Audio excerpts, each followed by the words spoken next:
She said she loved you. She meant it when she said it. And she still left. That's not a contradiction. That's human nature. And until you understand the difference, you will keep losing women you thought were yours. Most men spend their lives confused by this. They replay conversations. They analyze text messages. They ask friends what went wrong. But the answer isn't in the details. The answer is in something far older than your relationship. Something a 19th century philosopher understood better than most therapists today. His name was Arthur Schopenhauer. He was called dark. He was called bitter. He was called a pessimist. But here's what his critics never mention. He was right about things most people refuse to accept. And what he understood about women, attraction, and the hidden forces beneath human bonding has never been more relevant than now. This is not about blame. This is about seeing what actually drives connection. Because the man who sees clearly doesn't get blindsided. He doesn't beg. He doesn't spiral. He builds something real. And that starts with one uncomfortable truth. Love is not a promise. Love is a response. Let that land. A woman doesn't stay because she said she would. She stays because something in her experience keeps renewing the choice to stay. The moment that experience shifts, her feelings shift with it. Not because she's cruel. Not because she's dishonest. Because emotion doesn't work on logic. Emotion works on conditions. And most men never learn what those conditions are. Schopenhauer saw this over 200 years ago. He described a force operating beneath human consciousness. He called it the will to live. Not a thought, not a decision, a drive. A survival engine humming below every smile, every kiss, every argument. This force doesn't care about your good intentions. It scans for something else entirely. Robert Greene described power as the ability to move others without force. Machiavelli said, "Men judge by appearances because they cannot touch your heart, only your effect." These thinkers understood that what you intend matters less than what you create. And that's the gap most men fall into. They believe effort earns loyalty. They believe kindness guarantees security. They believe that if they just give enough, sacrifice enough, prove themselves enough, the bond becomes unbreakable. But bonds don't work that way. Schopenhauer would say you're treating love like a transaction when it operates like weather. You can't negotiate with weather. You can only learn how it moves and position yourself wisely. Here's the question that will guide everything in this video. What does your presence do to her nervous system? Not your words, not your promises, your presence. The way she feels in your space. The experience her body has when you walk into the room. Because people don't remember what you said. They remember how they felt around you. And feelings are not random. They follow patterns. Patterns you can understand. Patterns you can influence. But only if you stop pretending love runs on something cleaner. Over the next 40 minutes, I'm going to break down exactly what Schopenhauer saw about women, attraction, and the hidden mechanics of desire. I'll show you where good men lose, why effort backfires, and what actually creates the kind of loyalty that lasts. I'll give you one framework, not two. One, because depth beats width, and by the end, you'll have a lens that changes how you see every relationship you've ever had. But I need something from you first. Stay until the framework lands. The early sections will challenge you. They might make you uncomfortable. That's the point. Schopenhauer didn't write to comfort. He wrote to clarify. And clarity requires facing things most people avoid. Jung once said, "Until you make the unconscious conscious, it will direct your life, and you will call it fate." That's what this video is for. To take what operates in darkness and bring it into view. Not so you can manipulate. So you can stop being manipulated by your own illusions. Because illusions are expensive. They cost you years. They cost you dignity. They cost you the kind of relationships you actually want. The man who understands reality doesn't become cold. He becomes free. Let's begin. Schopenhauer built his entire philosophy on a single insight. Beneath your thoughts, beneath your personality, beneath every opinion you hold, there is a force driving you forward. He called it the will to live, a blind energy pushing toward survival, continuation, and reproduction. You don't choose this force. You don't control it. Most of the time, you don't even notice it. But it shapes everything. Your desires, your fears, your attractions, your attachments. Here's why this matters for relationships. When you fall in love, you believe you're making a choice. You think you're selecting someone based on their qualities. Schopenhauer would say that's the surface story. Underneath, something older is operating. Something that doesn't care about compatibility charts or shared interests. It cares about survival, security, the continuation of life itself. This force wears disguises. It calls itself romance. It calls itself destiny. It whispers, "She's the one." But these feelings didn't evolve to make you happy. They evolved to make you act, to pursue, to bond, to protect. Happiness is the bait. Biology is the hook. Now, apply this to women. Schopenhauer observed that female psychology carries a particular sensitivity to environment. Not because women are calculating, because historically, the cost of choosing wrong was higher. Pregnancy made vulnerability real. Dependence during childbirth made stability essential. The nervous system adapted. It became sharper at reading men, sharper at sensing danger, sharper at detecting whether the future felt secure or uncertain. Nietzsche said something similar. He noted that women developed psychological precision as a survival tool, not manipulation, adaptation. Reading the room wasn't optional, it was necessary. So when a woman bonds with you, part of that bond is responding to something beneath your words. It's reading your stability, your direction, your emotional weather, and it keeps reading, every day, without pause. This is why love can feel solid one month and shaky the next. Nothing dramatic happened, but something in the underlying experience shifted. Maybe you became anxious. Maybe you lost momentum in life. Maybe you started needing her reassurance more than she needed yours. She might not name it. She might not even understand it. But her nervous system registers the change, and attraction responds. Here's a scenario. A man dates a woman for a year. Things feel strong. Then he loses his job. He handles it poorly. He becomes moody. He vents constantly. He asks if she still loves him. He checks her phone. He seeks validation daily. He makes her his emotional anchor. She doesn't leave immediately, but something starts leaking out. The way she looks at him changes. The laughter becomes thinner. The desire fades. He thinks the problem is the job loss. It wasn't. The problem was what the job loss revealed. A man whose stability depended on external circumstance. A man whose center wasn't internal. A man who, under pressure, collapsed inward and made her responsible for holding him together.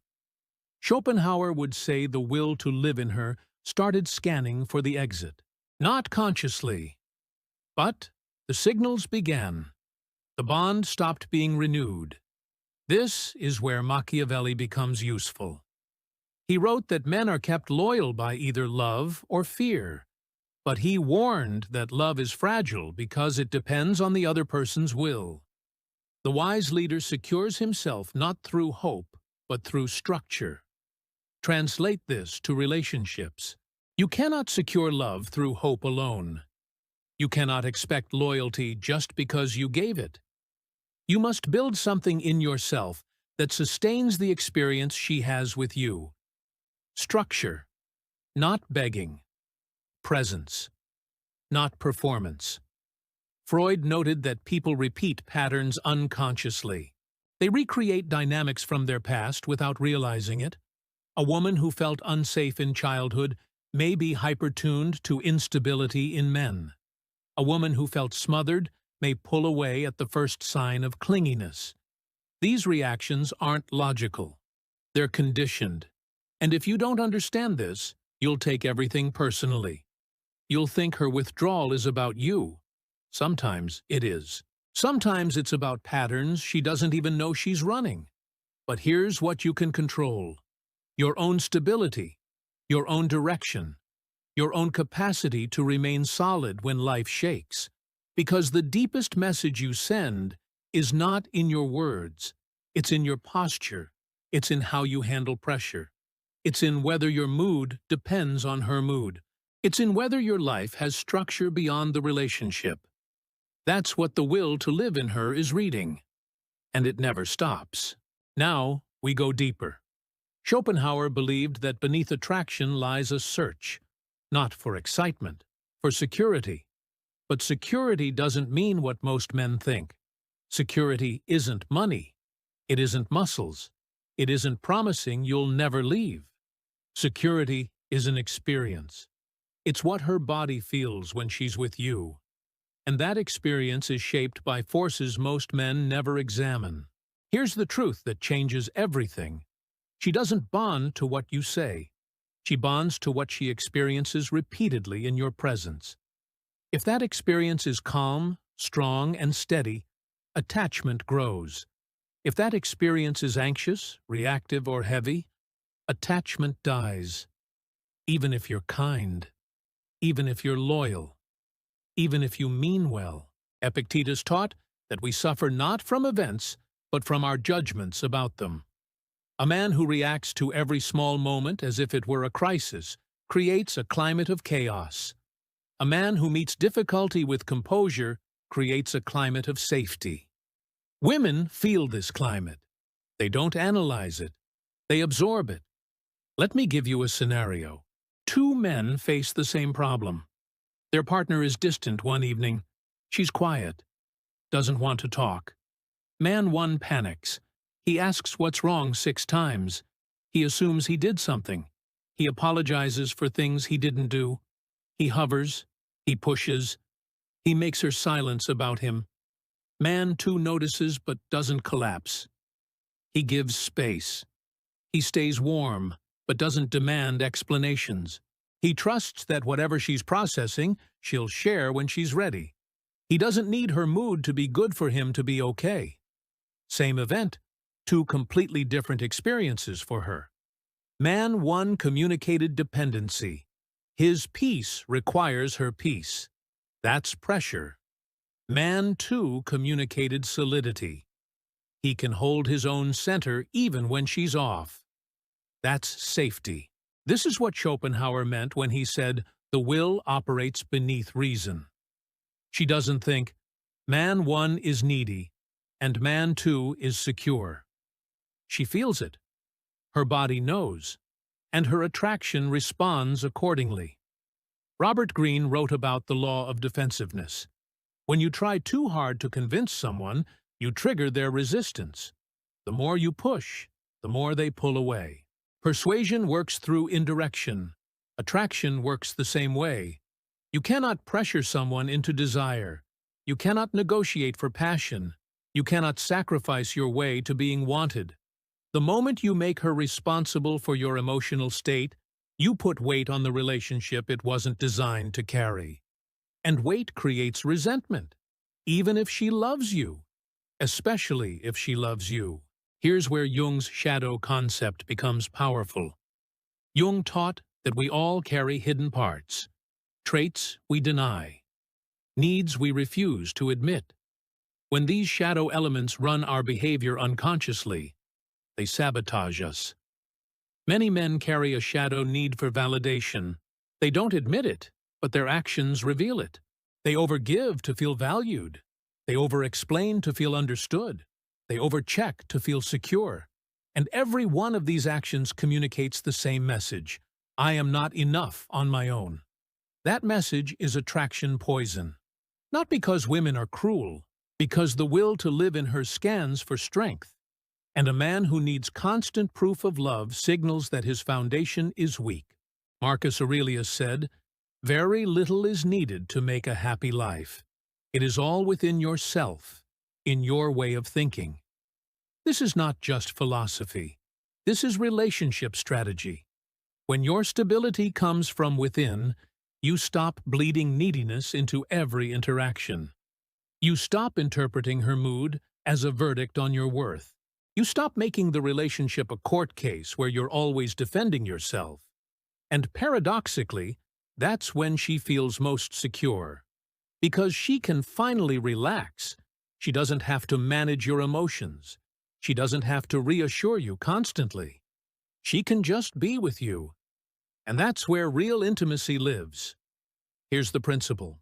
Security isn't something you give her with words.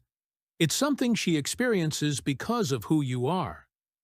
A man who falls apart at every difficulty doesn't create security, even if he promises safety. A man who stays calm under pressure creates safety, even if he never promises it. Behavior speaks louder than declarations. So the question becomes, what experience does she have when she's with you? Not what you intend, what actually happens in her nervous system. If you can answer that honestly, you'll see your relationships with new eyes. This is where good men lose. Not bad men, not cruel men. Good men, loyal men, men who would do anything for the woman they love. And that's exactly the problem. Schopenhauer warned about a trap disguised as devotion.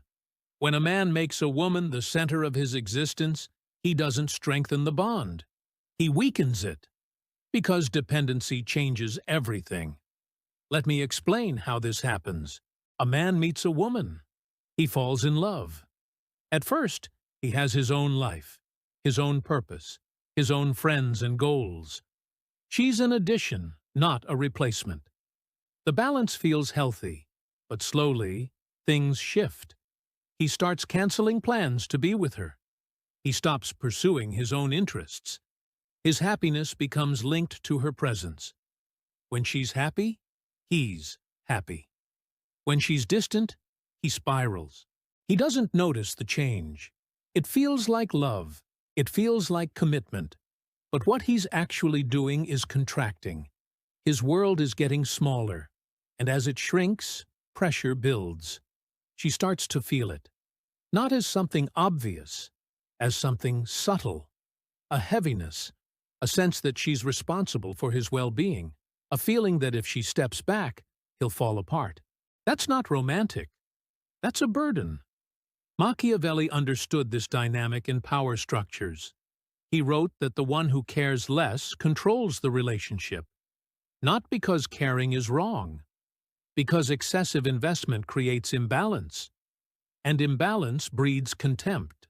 When you need someone too much, you start behaving in ways that push them away. You seek reassurance. You interpret silences as rejection. You make small issues into crises. Your anxiety leaks into every conversation. And here's what most men don't realize. She can feel the grip, even when you don't voice it. Albert Ellis, the psychologist who created rational emotive therapy, identified this pattern clearly. He called it demandingness.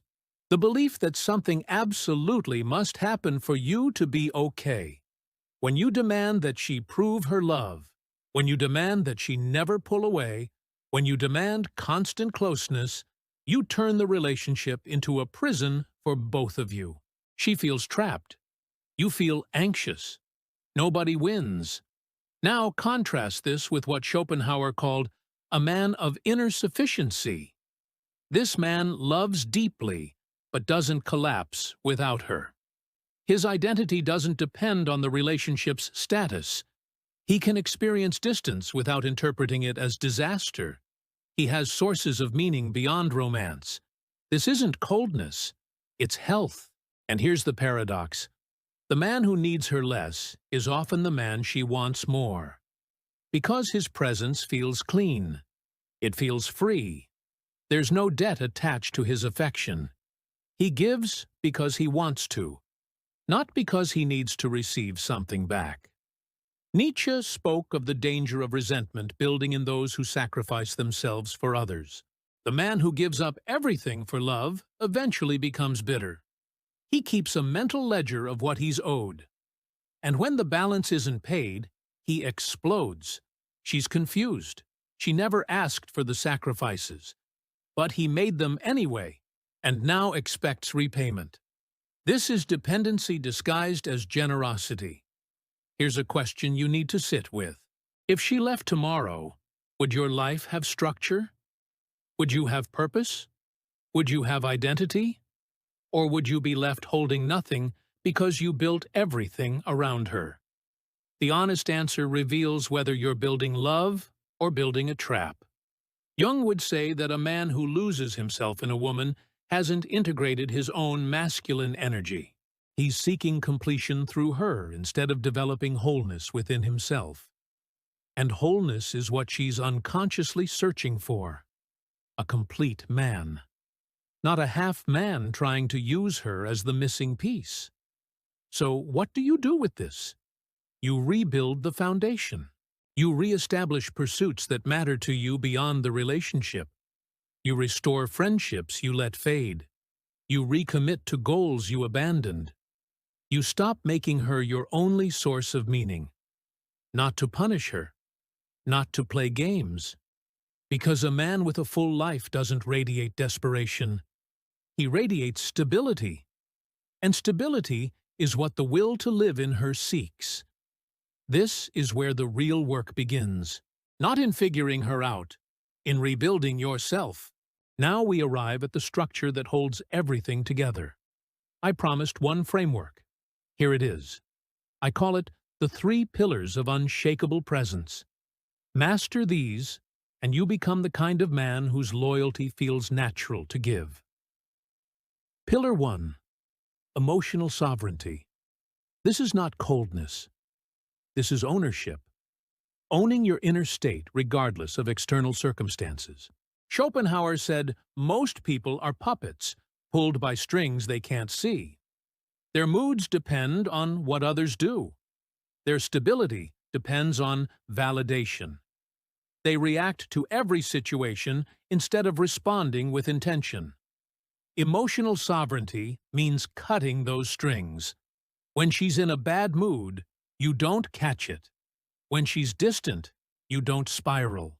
When the relationship faces tension, you don't fall apart. You hold your center because your center is yours. No one else built it. No one else can take it. What does this look like in practice? She comes home upset about work. She's short with you. She doesn't want to talk. The man without sovereignty makes it about himself. He wonders what he did wrong. He tries to fix her mood so he can feel safe. He hovers anxiously, waiting for things to normalize. The man with sovereignty gives her space. He remains warm, but doesn't need her to be warm back. He goes about his evening without treating her mood as a crisis. And when she's ready to reconnect, he's there. Calm, steady, not resentful. That's emotional sovereignty in action. Epictetus taught that you cannot control what happens, only how you respond. The sovereign man internalizes this completely. He stops giving others the power to determine his state. And in doing so, he becomes the stable ground others want to stand on. Pillar 2. Visible direction. Direction is not a dream you keep in your head. It's motion others can see. It's wake-up times and projects completed. It's goals you speak about and then actually pursue. It's forward movement that she can witness. Why does this matter? Because the will to live scans for trajectory. Where is this man headed? Is he building something? Is the future with him expanding or contracting? A man with no direction becomes emotionally heavy even if he's kind. He drifts, and drift creates anxiety in her. Not because she's shallow, because stagnation threatens the future, and her nervous system registers threat. Robert Greene wrote that you must give others something to believe in. A vision pulls people toward you. A vacuum pushes them away. Your direction doesn't need to be grand. It needs to be real, consistent, visible. She needs to see you engaged with life beyond her, working on things that matter to you, growing in skills, solving problems, moving forward. This isn't about impressing her. It's about building a life so rich that the relationship enhances it instead of replacing it. A man with direction wakes up with intent. He has projects. He has deadlines he sets for himself. He doesn't need her to give him purpose, because purpose already lives in him. And that man is magnetic. Not because of achievement, because of motion. Motion communicates life. Stagnation communicates death. And the will to live chooses life. Pillar 3. Respected boundaries. Boundaries are not walls. Boundaries are clarity. They tell others what you accept and what you don't, and they tell you the same thing. Here's what most men miss.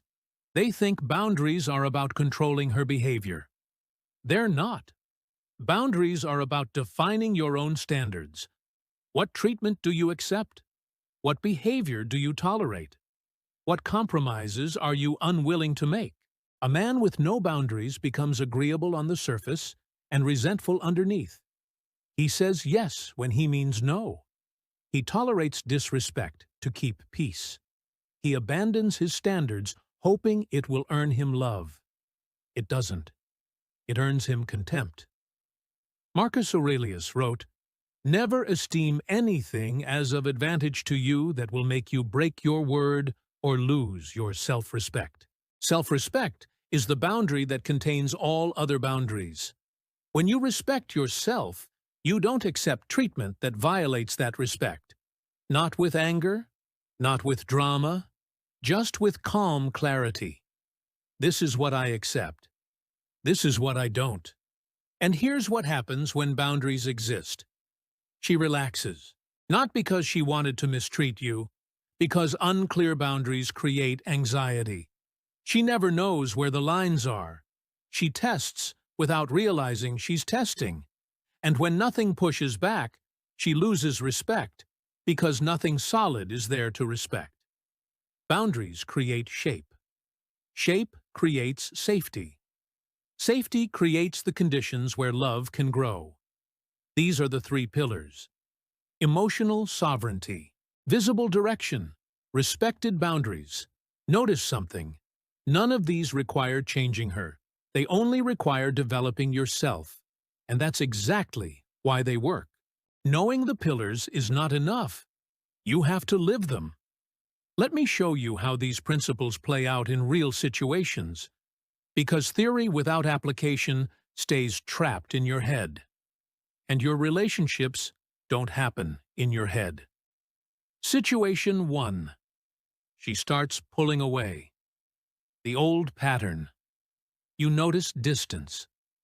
You panic. You ask what's wrong repeatedly. You analyze every text for hidden meaning. You increase attention hoping to close the gap. You become more present, more available, more focused on her. And the distance grows. Here's why. Your increased attention when she pulls back communicates exactly what pushes her further away. It says, "Your withdrawal controls my state. I cannot be okay unless you come back." That's pressure. Pressure doesn't create closeness. It accelerates retreat. The pillar response. Emotional sovereignty first. You notice the distance without collapsing. You remain warm, but you don't chase. You turn your energy toward your own life. You engage your direction. You let her have space without punishment or panic. This does 2 things. It removes pressure, and it reminds her that you exist as a full person. not an empty vessel waiting to be filled by her attention. That reminder often pulls her back faster than any pursuit would. Situation 2. She tests your boundaries. Tests happen, sometimes consciously, sometimes not. She cancels plans last minute. She speaks to you with disrespect. She dismisses something important to you. The old pattern. You let it go to avoid conflict. You tell yourself it's not a big deal. You swallow the frustration and act like nothing happened. But something did happen, and she knows it. Resentment builds. Respect leaks away. The next test comes sooner and cuts deeper. The pillar response. Respected boundaries activate. You address it calmly. Not with anger, not with accusation, with clarity. That doesn't work for me. 5 words. No drama, no lecture, just a line clearly drawn. Machiavelli wrote that injuries should be dealt with immediately, not allowed to fester. When you tolerate disrespect, you train others to give more of it. When you address it cleanly, you establish that your dignity is not negotiable. She may push back initially. That's the test continuing. But a boundary held calmly earns more respect than 1,000 accommodations. Situation 3. You feel yourself becoming dependent. This is the hardest to catch because it feels like love. You realize your mood swings based on hers. You notice your days feel empty without her contact. You catch yourself planning your life around her schedule. The old pattern. You lean into it. You tell yourself, this is what commitment looks like. You interpret the dependency as depth of feeling, but Schopenhauer would see it clearly. The will has taken over. You've made her survival level important, and survival needs create survival behaviors. Anxiety, control, clinginess, fear. The pillar response. Visible direction becomes urgent. You deliberately reinvest in your own life. You schedule activities that have nothing to do with her. You reconnect with friends. You pick up abandoned projects, not as punishment, not as manipulation, as medicine. Because dependency is a structural problem, not an emotional one. You fix it by rebuilding structure, by creating a life substantial enough that no single person can become the whole foundation. This isn't about loving her less. It's about expanding your life so love has room to breathe. Freud understood that neurosis often comes from unmet needs focused too narrowly. When all your needs for meaning, connection, and purpose funnel through one person, that person becomes impossibly burdened. Spreading those needs across a full life isn't betrayal. It's health. Situation 4. The relationship faces real difficulty. Arguments happen. Rough seasons happen. Maybe external stress. Maybe internal conflict. The old pattern in hard times is collapse or control. You either fall apart emotionally or you try to manage every variable to force things back to normal. Neither works. The pillar response in difficulty integrates all 3 pillars. Emotional sovereignty lets you remain functional when things are hard. You can discuss problems without becoming the problem. You can hear her concerns without experiencing them as attacks. You hold yourself together even when the relationship is struggling. Visible direction reminds her there's a future worth working toward. Even in conflict, you're still a man building something. You haven't lost yourself in the turbulence. Respected boundaries keep hard conversations from becoming abusive. You can fight without destroying. You can disagree without disrespecting. And here's the hidden truth. How you handle difficulty reveals more than how you handle ease. Anyone can be stable when things are good. The pillars show their real value when life gets hard. A man who holds his center in storms becomes someone she can trust through anything. Not because he promises, because he proves. That's the goal. not to prevent all difficulty, to become the kind of man who remains solid regardless. We've covered ground that most men never walk. Let me pull everything together into one clear vision. Because understanding without integration changes nothing. And you didn't watch this far to stay the same. Schopenhauer saw human nature without perfume. He saw the will operating beneath every smile and promise. He saw instinct dressed up as romance. And his insight wasn't that love is fake. His insight was that love is biological, real but not magical, powerful but not unconditional. The man who accepts this doesn't become bitter. He becomes clear. He stops expecting another person to operate on pure logic. He stops treating emotions like contracts that can't be broken. He stops believing that if he just does enough, sacrifices enough, proves himself enough, love becomes guaranteed. It doesn't work that way. Nothing human works that way. But something else becomes possible. When you stop demanding that love be unconditional, you start building the conditions that make love last. When you stop expecting her to complete you, you start completing yourself. When you stop performing for approval, you start developing genuine presence. And genuine presence is what actually creates loyalty. Not manipulation, not games, not strategies designed to trick her into staying. Presence. The kind that comes from a man who knows himself. A man whose stability is internal. A man whose direction is visible. A man whose boundaries are clear. A man who can love without gripping, hold without controlling, want without needing. That man is rare, and rarity creates value. Not because you're playing hard to get, because you've become hard to replace. Nietzsche wrote about becoming who you are. The process of stripping away what's false until only the authentic remains. That's what building the three pillars does.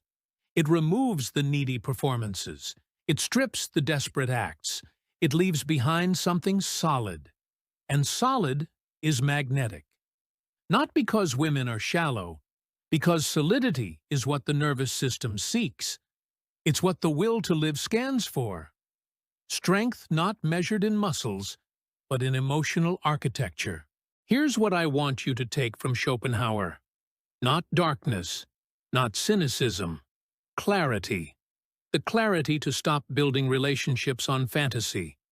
The clarity to stop treating attraction like a reward you earn through sacrifice. The clarity to see that the deepest security you can offer her is becoming secure in yourself. Jung warned that what you don't make conscious controls you. Now it's conscious. You know about the will. You know about the conditions that create attraction. You know about the dependency trap. You know about the three pillars. The question is what you do next. You could watch this video and feel a temporary insight that would fade by tomorrow. Or you could start building today, one pillar at a time. Ask yourself honestly, where is my emotional sovereignty weak? When do I hand over my stability to others? Where is my direction unclear? What would I be building if the relationship wasn't the only structure in my life? Where are my boundaries soft? What have I been tolerating that quietly kills my respect for myself? Answer those questions, and you have a blueprint. Not for getting her back, not for winning some game, for becoming the man who doesn't lose himself regardless of what happens. Because, here's the final truth. You cannot control whether she stays. You can only control who you become. And who you become determines every relationship you will ever have. The man who masters himself stops chasing love. He starts creating the conditions where love comes to him and comes back, again and again. That's the dark truth turned to light. That's Schopenhauer's insight made practical. That's what separates men who understand from men who repeat the same losses wondering what went wrong. Now it's yours. If this landed, if something shifted inside you, tell me what hit hardest. Write it in the comments, not for engagement. So you anchor the insight. What you speak becomes more real than what you only think. And if you want more videos that strip away fantasy and hand you clarity, subscribe now. Turn on notifications, because the algorithm won't always show you what you need. You have to choose what you want to become.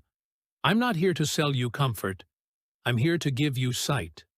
Welcome to the Shadow Mind. See you in the next one.